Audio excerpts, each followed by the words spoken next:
বিরোধীদের চাপের মুখে সামরিক আইন প্রত্যাহারের ঘোষণা দিয়েও নিস্তার পাচ্ছেন না দক্ষিণ কোরিয়ার প্রেসিডেন্ট ইউন সুক ইয়োল। সামরিক আইন জারি ও তা প্রত্যাহার সংক্রান্ত বিতর্ককে কেন্দ্র করে তাকে অভিশংসনের দাবি তুলেছে বিরোধী দল।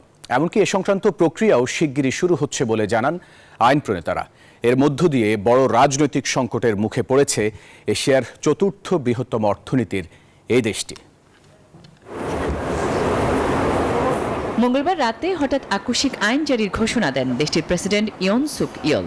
জাতির উদ্দেশ্যে দেয়া ভাষণে তিনি বলেন, প্রতিবেশী উত্তর কোরিয়ার কমিউনিস্ট বাহিনীর হাত থেকে দেশকে রক্ষা করতেই এই পদক্ষেপ নেওয়া হয়েছে।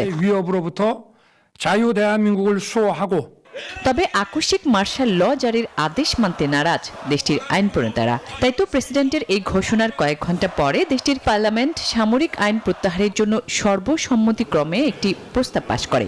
সেখানে পার্লামেন্টের ৩০০ সদস্যের মধ্যে ১৯০ জন এর বিপক্ষে ভোট দেন। এখানেই শেষ নয়, দক্ষিণ কোরিয়ার প্রেসিডেন্ট ইয়োলকে অভিশংসনের আহ্বানও জানিয়েছেন দেশটির আইন প্রণেতারা।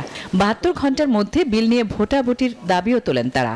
এতেই সৃষ্টি হয়েছে এশিয়ার চতুর্থ বৃহত্তম অর্থনীতির এই দেশটির ইতিহাসে সবচেয়ে বড় রাজনৈতিক সংকট।